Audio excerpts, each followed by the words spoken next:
مولا سے، اپنے رب تعالیٰ سے شدید قسم کی محبت کرنے لگ جاتا ہے۔ جب انسان کی محبت شدید ہو جاتی ہے تو وہ پھر عشق میں بدل جاتی ہے، اور جب انسان کو اپنے مولا سے، اپنے اللہ سے عشق اور محبت شدید قسم کی ہو جاتی ہے تو پھر انسان اپنے رب تعالیٰ کو راضی کرنے کے لیے ہر کام کرنے کے لیے تیار رہتا ہے۔ اقبال نے کہا تھا، بو علی اندر غبار نا کا گن، دستے رومی پردہ محمل گرفت۔ ایک ہے کہ انسان جب عشق کے راستے پہ چل پڑتا ہے تو پھر اس کی منزل اپنے محبوب کی رضا اور خوشنودی اور محبوب کو حاصل کرنا ہوتی ہے۔ جب تک اسے اپنا مالک، اپنا محبوب، اپنا معشوق نہیں مل جاتا، انسان کو چین نہیں آتا۔ یہاں پہ یہ بات بھی سمجھنے والی ہے کہ الہ کا ایک معنی، یعنی مادہ اشتقاق جو الہ کا، وہ الہ بھی ہے، اور اس کا معنی ہے سکون پانا۔ تو جب الہ کا معنی الہ، اس کا ایک مادہ اشتقاق ہے، تو اس سے مطلب یہ ہے کہ بیتاب دلوں کو تسکین ملتی ہے اللہ تعالیٰ کی ذات سے۔ الہ کا معنی تسکین پانا بھی ہے، سکون پانا بھی ہے۔ تو معنی کیا ہے کہ بیتاب دلوں کو تسکین ملتی ہے تو اللہ تعالیٰ کی ذات سے ملتی ہے۔ اسی لیے قرآن مجید کی سورہ الرعد، اس کی آیت نمبر 28 میں ارشاد ہوا، الا بذکر اللہ تطمئن القلوب، جان لو کہ اللہ ہی کے ذکر سے دلوں کو اطمینان نصیب ہوتا ہے۔ اطمینان قلب کب نصیب ہوگا؟ جب انسان کی زبان پر اور انسان کے دل میں اللہ کا ذکر جاری ہو جاتا ہے۔ دوسرے مقام پر سورہ الانفال اس کے اندر ارشاد ہوتا ہے کہ انما المؤمنون الذین اذا ذکر اللہ وجلت قلوبہم واذا تلیت علیہم آیاتہ زادتہم ایمانا وعلی ربہم یتوکلون۔ ارشاد ہوتا ہے ایمان والے تو صرف وہ لوگ ہیں کہ جب ان کے سامنے اللہ کا ذکر کیا جاتا ہے تو ان کے دل اس کی عظمت و جلال کے تصور سے خوف زدہ ہو جاتے ہیں، اور جب ان پر اس کی آیات تلاوت کی جاتی ہیں تو وہ کلام محبوب کی لذت انگیز اور حلاوت آفری باتیں ان کے ایمان میں زیادتی کر دیتی ہیں۔ اللہ کی باتیں ان کے ایمان میں زیادتی کا باعث بنتی ہیں، اور وہ ہر حال میں اپنے رب پر توکل کرنے والے ہوتے ہیں اور کسی غیر کی طرف نہیں دیکھتے، ادھر توجہ نہیں کرتے۔ وعلی ربہم یتوکلون، یہ اہل ایمان کی خوبی بتائی جا رہی ہے کہ جب ان کے سامنے ذکر الہی ہو تو ان کے دلوں کے اندر ایک عجیب سی لذت اور کیف پیدا ہو جاتا ہے۔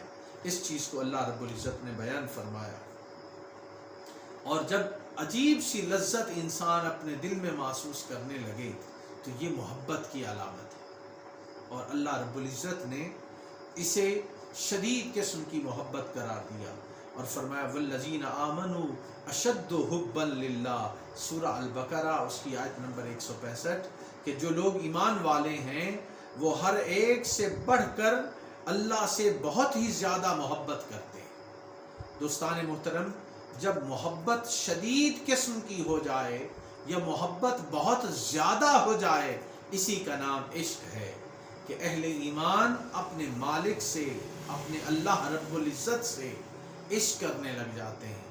اللہ تعالیٰ ان کا محبوب بن جاتا ہے، وہ اللہ کی رضا اور خوشنودی کے ہر وقت طلبگار رہتے ہیں۔ یہ اہل ایمان کی خوبی بیان کی گئی، اور جب وہ اللہ رب العزت کو اپنا محبوب بنا لیتے ہیں تو پھر دنیا و ما فیہا، جو کچھ ہے ان سب کی لذتیں اللہ رب العزت کے ذکر کی وجہ سے ان کے سامنے ہیچ ہو جاتی ہیں۔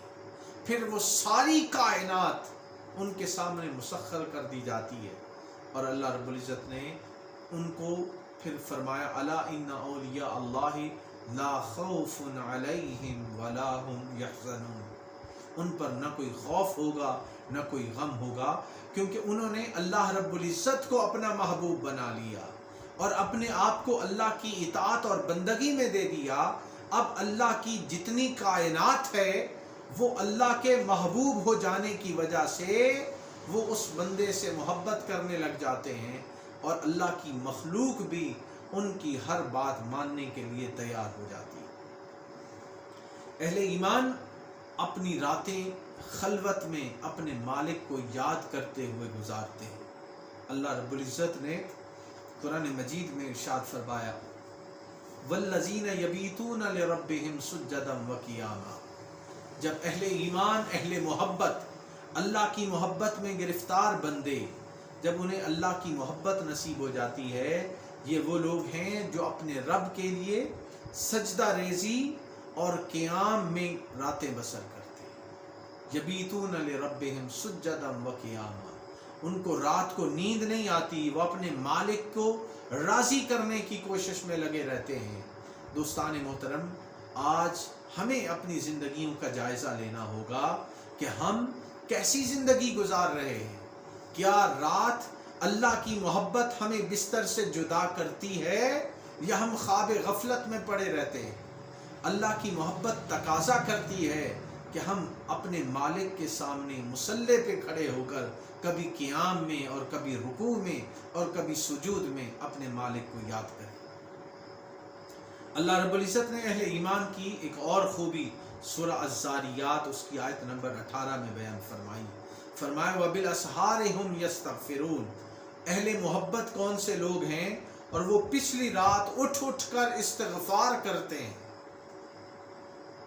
پچھلی رات اٹھ کر استغفار کرتے ہیں، اپنے مولا کو، اپنے اللہ کو راضی کرنے کی کوشش کرتے رہتے ہیں۔ تو کیا ہماری زندگیوں میں رات کے پچھلے پہر اٹھ کر اپنے مالک کے سامنے گریہ و زاری کی توفیق ہمیں نصیب ہوتی ہے یا نہیں؟ کیا توبہ و استغفار، رجوع اللہ وہ ہماری زندگیوں میں ہے یا نہیں؟ یہ جائزہ لینا ہم پر لازم ہے۔ اقبال نے اسی سحر انگیزی کی طرف اشارہ کرتے ہوئے فرمایا تھا کہ عطار ہو، رومی ہو، رازی ہو، غزالی ہو، کچھ ہاتھ نہیں آتا بے آہ سحر گاہی۔ دوستان محترم، سحر گاہی بہت ضروری ہے کہ پچھلی رات اٹھ کر اپنے مالک کو راضی کرنے کی کوشش کی جائے اور اس کا ذکر اور اس کا نام الاپا جائے۔ یہاں پر الہ کا ایک مادہ اشتقاق وہ الولا بھی ہے، اور اس کا مطلب ہے کہ عقل کا گم ہونا، کہ اس کا مطلب یہ ہے کہ وہ ذات جس کی جستجو میں عقل و خرد گم ہو جائیں۔ مطلب کیا ہوا کہ اللہ رب العزت کی ذات ایسی ذات ہے کہ عقل و خرد انسان کے گم ہو جاتے ہیں، اور اللہ کی معرفت اور اللہ کی پہچان انسان اس سے عاجز آ جاتا ہے۔ اس چیز کے اندر بھی موجود ہے کہ عقل حقیقت ابدی کو نہیں پا سکتی، یہ ایک حقیقت ہے۔ انسان عالم آفاق میں اور عالم انفس میں غور کرتا ہے، جس کی طرف میں نے پہلے اشارہ کیا کہ اللہ رب العزت نے فرمایا سنریہم آیاتنا فی الآفاق وفی انفسہم۔ یہاں پہ یہ ارشاد ہو رہا ہے کہ ہم انہیں نشانیاں دکھائیں گے اس انفس اور آفاق میں، اور اس کی وجہ سے وہ اپنے مالک کی پہچان کا ذریعہ بن جائیں گے۔ یہ وہ بات ہے جس کو سمجھنا چاہیے۔ اب الہ کا ایک اور مادہ اشتقاق وہ لا بھی ہے، لام الف اور تا، اور اس کا مطلب ہوتا ہے بلندی اور ارتفاع۔ تو اس کا معنی جو دلالت کرتا ہے وہ یہ ہے کہ وہ ذات جو ہر عجز اور کمزوری سے بلند ہو، جو ہر نقص اور حرمان سے بلند ہو، جو ہر عیب اور خطا سے بلند ہو، جو ہر ضرورت و احتیاج سے بلند ہو، جو ہر مناسبت و مماثلت سے بلند ہو، جو ہر ایک کے کفر و شرک سے بلند ہو، جو انسانوں کے ظلم و معصیت سے بلند ہو، جو انسانی وہم و گمان سے بلند ہو، جو ممکنات و محدثات سے بلند ہو، جو ہر مخلوق کی قوت ادراک سے بلند ہو، جو ہر ایک کی طاقت توصیف سے بھی بلند ہو، وہ اللہ کی ذات ہے۔ اور اللہ رب العزت نے فرمایا سبحانہ وتعالی عما یصفون، وہ ان تمام باتوں سے پاک اور بلند ہے جو یہ تعلق کرتے ہیں اس کی ذات سے. یعنی اللہ تعالیٰ کی ذات ہر نقص سے، ہر عیب سے، ہر کمی، ہر کجی سے پاک ہے. وہ ذات بڑی بلند ہے، بڑی بلند اور بلند مقام پر اللہ کی ذات فائز ہے. اس کا مقابلہ کسی انسان سے، کسی مخلوق سے ممکن ہی نہیں ہے. کوئی اور معبود نہیں. دوسرے مقام پر سورہ صافات میں ارشاد ہوا سبحان ربک رب العزت عما یصفون وسلام علی المرسلین والحمد للہ رب العالمین، کہ تیرا رب جو عزت والا رب ہے ان کی باتوں سے پاک اور بلند ہے. یعنی اللہ تعالیٰ کے اندر نقص اور عیب نہیں. یہ اللہ تعالیٰ کی وحدانیت اور اس کے کمال کی بات ہے. یہاں پر معزز حاضرین و محترم، میں ایک حدیث قدسی آپ کی خدمت میں عرض کرنا چاہوں گا، جس کے اندر ارشاد ہوتا ہے حدیث قدسی میں کہ لا یسعنی ارضی ولا سمائی ولیکن یسعنی قلب عبد المؤمن. کہ اللہ تعالی فرما رہے ہیں کہ مجھے زمین اور آسمان کی وسعتیں اپنے اندر نہیں سمو سکتی. مجھے زمین و آسمان کی وسعتیں اپنے اندر نہیں سمو سکتی، لیکن میں اپنے بندے مومن کے دل میں سما جاتا ہوں. میں اپنے بندے مومن کے دل میں سما جاتا ہوں.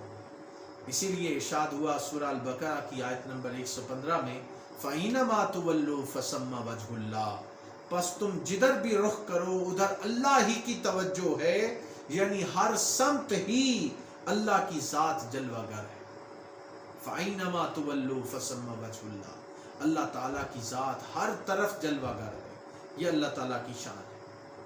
الہ کا مادہ اشتقاق وہ لاہ یلوہ بھی ہے، اور اس کا معنی مخفی ہونا ہے. کہ اللہ تعالیٰ عیاں بھی ہے، مخفی بھی ہے. قرآن پاک میں سورہ الحدید اس کی آیت نمبر 3 میں ارشاد ہوا هو الاول والآخر والظاہر والباطن وهو بكل شيء علیم. وہی اول ہے، وہی آخر ہے، وہی عیاں ہے، وہی نہاں ہے، اور وہ ہر چیز کا جاننے والا. وَهُوَ بِكُلِّ شَيْءٍ عَلِيمٌ، وہ ہر چیز کا جاننے والا ہے. اللہ تعالیٰ اپنی صفات سے عیاں ہے مگر اپنی ذات سے نہاں ہے. اللہ تعالیٰ اپنی صفات سے عیاں ہے یعنی ظاہر ہے، اور اپنی ذات سے نہاں ہے. گویا کائنات میں ہر سو اس کی صفات و کمالات، اس کی صفات اور کمالات کی ربوبیت جلوہ گر نظر آتی ہے. اس کی بے پایاں رحمتیں اور اس کی نشانیاں اظہر من الشمس ہیں جو قدم قدم پر انسان کو نظر آتی ہیں. یہ اس کی صفات کا عالم ہے، اور وہ اپنی ذات میں نہاں ہے. انسان کی سمجھ میں آسانی سے آنے والا نہیں ہے. اب یہاں پہ یہ بات بھی سمجھنے والی ہے، سورہ البقرہ کی آیت نمبر 186 میں اللہ رب العزت نے فرمایا وَإِذَا سَأَلَكَ عِبَادِي أَنِّي فَإِنِّي قَرِيبٌ، کہ اے حبیب مکرم صلی اللہ علیہ وآلہ وسلم، جب میرے بندے آپ سے میری نسبت سوال کریں تو بتا دیا کریں میں تو نزدیک ہی ہوں. وَإِذَا سَأَلَكَ عِبَادِي أَنِّي فَإِنِّي قَرِيبٌ، میں تو نزدیک ہی ہوں. اور دوسرے مقام پہ فرمایا وَنَحْنُ أَقْرَبُ إِلَيْهِ مِنْ حَبْلِ الْوَرِيدِ، سورہ قاف آیت نمبر 16، اور ہم اس سے دل کی رگ سے بھی زیادہ قریب تر. کوئی اللہ کو محسوس تو کرے، اللہ تعالیٰ اپنے بندے سے بہت قریب ہے، مگر انسان اس طرف توجہ کرے تو اللہ رب العزت کی طرف سے جواب آتا ہے کہ ہم تو مائل بکرم ہیں، کوئی سائل ہی نہیں، راہ دکھلائیں کسے، راہ رب منزل ہی نہیں. یہاں پہ معزز حاضرین یہ بات بھی سمجھنے والی ہے کہ اللہ تعالیٰ کے لیے یعنی الہ کا جو لفظ بولا گیا اس کا ایک مادہ اشتقاق وہ الہ بھی ہے، یعنی جھکنا، راغب ہونا، رجوع کرنا. تو اس سے مطلب یہ ہوا کہ وہ ذات جس کی طرف جھکا جائے اور رجوع کیا جائے. انسان طرح طرح کی پریشانیوں اور چیلنجز سے نبرد آزما رہتا ہے، اور اس کو بار بار اللہ تعالیٰ کی طرف رجوع کرنے کی ضرورت محسوس ہوتی ہے، تو اس کا معنی یہ ہوا کہ وہ ذات جس کی طرف راغب ہوا جائے اور وہ ذات جس کی طرف رجوع کیا جائے وہ اللہ تعالیٰ کی ذات ہے، اس کے لیے الہ کا لفظ استعمال ہوا۔ اسی طرح 8واں مادہ اشتقاق الہ کا جو ہے وہ ہے عطا کرنا اور پناہ دینا۔ وہی وہ ذات ہے جو ہر ایک کو پناہ دینے والی ہے، وہ اللہ کی ذات۔ قرآن پاک میں ارشاد ہوتا ہے وَهُوَ يُجِيرُ وَلَا يُجَارُ عَلَيْهِ، سورہ المؤمنون آیت نمبر 88۔ اور جو پناہ دیتا ہے اور جس کے خلاف کوئی پناہ نہیں دی جا سکتی، یعنی پناہ دینے والی ذات، انسان کو محفوظ رکھنے والی ذات، وہ اللہ تعالیٰ ہی کی ذات ہے، اس کا بیان ہے۔ اور دوسرے مقام پر ارشاد ہوا سورہ النحل کی آیت نمبر 53 میں وَمَا بِكُم مِّن نِعْمَةٍ فَمِنَ اللَّهِ، اور تمہیں جو بھی نعمت حاصل ہو وہ اللہ ہی کی جانب سے ہے۔ اور پھر ارشاد الہی ہوتا ہے سورہ الانعام اس کی آیت نمبر 14 میں وَهُوَ يُطْعِمُ وَلَا يُطْعَمُ، اور وہ سب کو کھلاتا ہے اور خود اسے کھلایا نہیں جاتا۔ ساری کائنات کو کھلانے والی ذات اللہ کی ذات ہے اور اس کو نہیں کھلایا جاتا۔ پھر سورہ النساء اس کی آیت نمبر 78 میں ارشاد ہوا قُلْ كُلٌّ مِّنْ عِنْدِ اللَّهِ، اے نبی پاک صلی اللہ علیہ وآلہ وسلم آپ فرما دیجئے حقیقتاً سب کچھ اللہ کی طرف سے ہوتا ہے۔ قُلْ كُلٌّ مِّنْ عِنْدِ اللَّهِ، جو کچھ ہوتا ہے اللہ تعالیٰ کی طرف سے ہوتا ہے۔ تو دوستان محترم، یہ وہ تصور توحید ہے جس کو اللہ رب العزت نے قرآن پاک میں جگہ جگہ پہ بیان کیا کہ کل من عند اللہ، جو کچھ ہوتا ہے اللہ کی طرف سے ہوتا ہے۔ جس کو کوئی نعمت ملتی ہے وہ اللہ تعالیٰ ہی سے ملتی ہے۔ حضور علیہ الصلوۃ والسلام کو اللہ تعالیٰ نے قاسم بنایا، اور خود حضور علیہ السلام نے اس کا اعلان فرمایا، صحیح مسلم میں ارشاد ہے انما انا قاسم واللہ یؤتی، میں تقسیم کرنے والا ہوں، عطائیں ساری اللہ کی ہیں۔ اللہ تعالیٰ اپنی نعمتیں، اپنے انعامات و اکرامات مجھے عطا کرتا ہے اور پھر میں اس کی مخلوق کو بانٹتا ہوں۔ یہ حضور علیہ الصلوۃ والسلام کی شان ہے۔ الہ کا ایک معنی یہ بھی ہے کہ وہ کلی طور پر با اختیار ہستی ہے جو غالب الارادہ ہے، یعنی جس کے ارادہ و منشا کے سامنے ہر دوسرا ارادہ و عزم مغلوب ہے۔ یہ اللہ تعالیٰ کی شان ہے، اور یہ بات بھی ذہن میں رہنی چاہیے۔ قرآن مجید میں ارشاد ہوتا ہے ثم استوى الى السماء وهي دخان فقال لها وللارض ائتيا طوعا او كرها، ارشاد ہوتا ہے پھر اللہ تعالیٰ نے آسمان کی طرف توجہ فرمائی درآں حالانکہ وہ اس وقت دھواں تھا۔ اب یہ بات بھی ذہن میں رکھیں کہ اللہ تعالیٰ کی وجود جو ہے وہ ایک ایسا وجود ہے کہ اس کے سوا کوئی اور معبود نہیں ہے۔ قرآن مجید میں ارشاد ہوا لو کان فیہما آلہۃ الا اللہ لفسدتا، اگر آسمان و زمین کی کائنات میں اللہ کے سوا اور معبود ہوتے تو زمین و آسمان درہم برہم ہو جاتے۔ یہ کائنات کے اندر جو ایک یکسانیت نظر آتی ہے، یہ کائنات جو ایک خاص طریقے اور نظم کے ساتھ چل رہی ہے، یہ اس بات کی دلیل ہے کہ اس کو چلانے والی ذات ایک اللہ کی ذات ہے، جس کی وجہ سے یہ ساری کائنات ایک سسٹم کے تحت وجود میں ہے اور باقی ہے۔ اب میں اس بات کو الہ کے مفہوم کے واضح ہو جانے کے بعد اس بات کی طرف آتا ہوں کہ اللہ کا مفہوم وہ کیا ہے۔ الہ کا مفہوم تو واضح ہوا، اللہ کا جو لفظ استعمال ہوا لا الہ الا اللہ، اللہ کا معنی جو لفظ الہ پر الف لام داخل کر دیا جائے تو یہ اللہ بن جاتا ہے، اور اس کا مطلب ہے سچا اور حقیقی معبود۔ یہ اللہ تعالیٰ کا ذاتی نام ہے۔ اب میں اگر یہ بات کہوں کہ شہادت توحید یا حقیقت توحید کیا ہے، تو یہ بات ذہن نشین رکھیے کہ بندہ دل کی گہرائیوں سے اس بات کی شہادت دیتا ہے کہ پوری کائنات میں ایک ہی ہستی ہے جس سے بڑھ کر عظمت و رفعت والی اور شان کبریائی والی کوئی اور ذات نہیں. یہ شہادت توحید ہے. اس سے بڑھ کر کسی کو قدرت اور طاقت حاصل نہیں، اس سے بڑھ کر کوئی علیم و خبیر نہیں، اس سے بڑھ کر کوئی سزاوار پرستش نہیں. اس کا ارادہ اتنا قوی اور غالب ہے کہ اسے تمام دنیا اور کائنات میں سب مل کر بھی مغلوب نہیں کر سکتے.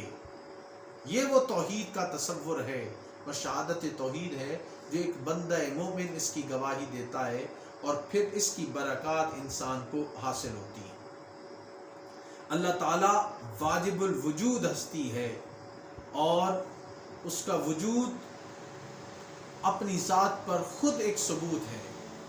قرآن پاک سورہ القصص اس میں ارشاد ہوتا ہے کل شیء ہالک الا وجہہ لہ الحکم والیہ ترجعون. اس کی ذات کے سوا ہر چیز فانی ہے، اسی کا ہے حکم، یعنی حکم اسی کا ہے، اللہ کا حکم ہے اور تم سب اسی کی طرف لوٹائے جاؤ گے. دوسرے مقام پر سورہ الرحمن کی آیت نمبر 27 میں ارشاد ہوتا ہے کل من علیہا فان ویبقى وجہ ربک ذو الجلال والاکرام. جو کچھ بھی زمین پر ہے سب فنا ہو جانے والا ہے اور صرف آپ کے پروردگار کی ذات باقی رہ جائے گی جو نہایت بزرگی اور عظمت والی ذات ہے. اور پھر ارشاد ہوا سورہ البقرہ اس کی آیت نمبر 115 میں فَأَيْنَمَا تُوَلُّوا فَثَمَّ وَجْهُ اللَّهِ. پس تم جدھر بھی رخ کرو ادھر اللہ کی توجہ ہے، یعنی ہر سمت اللہ کی ذات جلوہ گر. فَأَيْنَمَا تُوَلُّوا فَثَمَّ وَجْهُ اللَّهِ. انسان ذرا توجہ تو کرے تو اللہ کی ذات ہر جگہ جلوہ گر نظر آتی ہے. اس چیز کا یہاں پہ بیان ہے. اب یہاں پر میں یہ بات بھی آپ کے سامنے رکھنا چاہ رہا ہوں کہ اللہ تعالیٰ نے اس کائنات میں اپنی بے شمار نشانیاں عطا کی ہیں.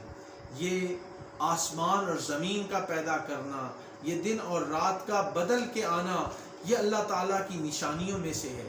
اور اللہ تعالیٰ واحد ہے. اگر کوئی اور بھی الہ ہوتا، معبود ہوتا تو پھر فساد بپا ہو جاتا. اللہ رب العزت نے فرمایا کہ میری ہی خالقیت و ربوبیت کو مانو. ارشاد ہوا یا ایھا الناس اعبدوا ربکم الذی خلقکم والذین من قبلکم لعلکم تتقون. کہ یہاں ارشاد ہو رہا ہے کہ اپنے رب کی عبادت کرو جس نے تمہیں پیدا کیا اور ان لوگوں کو بھی جو تم سے بیشتر تھے، جو تم سے پہلے تھے، ان کو پیدا کرنے والی بھی اللہ کی ذات ہے. تو جب انسان اس کائنات کا مشاہدہ کرتا ہے تو اس کے دل سے آواز آتی ہے ربنا ما خلقت ھذا باطلا. اے ہمارے رب تو نے یہ سب کچھ بے حکمت اور بے تدبیر نہیں پیدا کیا، بلکہ اس کے اندر بے شمار ایسی نشانیاں ہیں جس سے باری تعالیٰ تیرے وجود کا علم ملتا ہے اور تیری ذات کی معرفت انسانوں کو نصیب ہوتی ہے. انسان کو اللہ کی ذات میں غور و خوض کرنا چاہیے. انسان کو اللہ تعالیٰ کی طرف توجہ کرنی چاہیے. اور اللہ رب العزت نے سورہ القیامہ میں ارشاد فرمایا آیت نمبر 14-15 میں بل الانسان علی نفسہ بصیرا ولو القی معاذیرا. بلکہ انسان خود بھی اپنی حالت پر مطلع ہوگا اگرچہ اس وقت بھی وہ اپنے ہیلے بہانے پیش کرے گا. اور دوسرے مقام پر فرمایا وَمَن يُخْرِجُ الْحَيَّ مِنَ الْمَيِّتِ وَيُخْرِجُ الْمَيِّتَ مِنَ الْحَيِّ وَمَن يُدَبِّرُ الْأَمْرَ.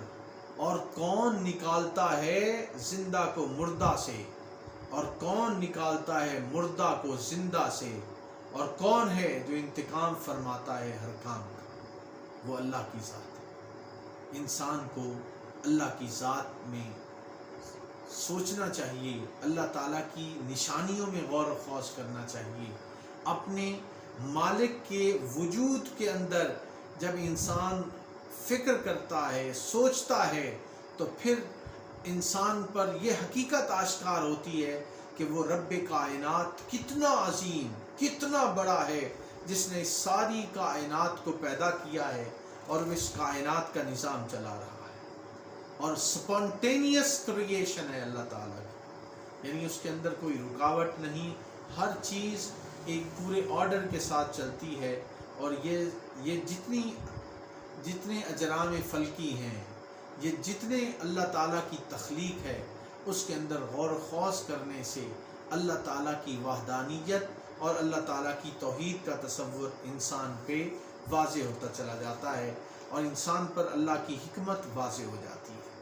یہاں پر میں اس بات کی طرف بھی اشارہ کرنا چاہتا ہوں کہ جس طرح اللہ تعالیٰ کی توحید کا تصور ہے، اس کے برعکس شرک کا تصور بھی ہے، اور اس کے کچھ مثبرات بھی ہیں۔ میں ان مثبرات کا ذکر کرنا چاہوں گا کہ اللہ تعالیٰ کا وجود اپنی ذات میں با کمال ہے، مگر اللہ تعالیٰ نے اپنی صفات کا کچھ فیض اپنے بندوں کو بھی عطا کیا۔ جیسے اللہ تعالیٰ کی ذات وہ سمیع اور بصیر ہے، مگر اس نے انسان کو بھی سمیع اور بصیر بنایا۔ اللہ رب العزت سورہ دہر میں ارشاد فرماتا ہے فَجَعَلْنَاهُ سَمِيعًا بَصِيرًا، بس ہم نے انسان کو سننے اور دیکھنے والا بنایا۔ اور اپنے بارے میں فرمایا اِنَّهُ هُوَ السَّمِيعُ الْبَصِيرُ، بے شک وہی خوب سننے والا اور خوب دیکھنے والا۔ اب انسان بھی دیکھنے والا، سننے والا، خدا بھی سننے والا، دیکھنے والا، مگر فرق یہ ہے کہ خدا کا دیکھنا اور سننا ذاتی ہے، انسان کا دیا ہوا عطائی ہے۔ انسان کا دیکھنا اور سننا محدود ہے، اللہ تعالیٰ کا سننا اور دیکھنا لامحدود ہے۔ اللہ رب العزت نے نبی پاک علیہ السلام کے بارے میں فرمایا بالمؤمنین رؤوف الرحیم، کہ حضور علیہ السلام مومنوں کے لیے نہایت ہی شفیق بے حد رحم فرمانے والے ہیں۔ اور اپنے بارے میں اللہ رب العزت نے فرمایا ان اللہ بالناس لرؤوف الرحیم، بے شک اللہ تعالیٰ اب لوگوں پر بڑی شفقت فرمانے والا۔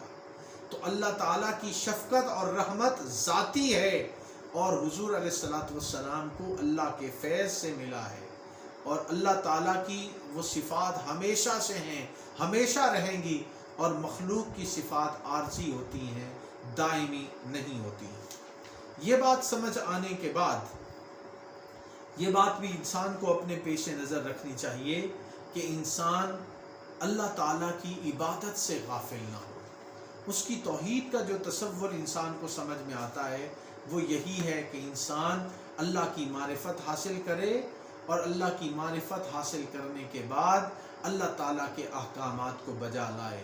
اللہ تعالیٰ کے احکامات کو بجا لانے میں ہی انسان کی عافیت ہے، انسان کی کامیابی ہے، اور اسی سے اللہ کی رضا اور خوشنودی نصیب ہوتی ہے۔ اللہ رب العزت ہمیں مقام توحید اور شہادت توحید اور حقیقت توحید سمجھنے کی توفیق عطا فرمائے۔ والسلام علیکم ورحمۃ اللہ وبرکاتہ۔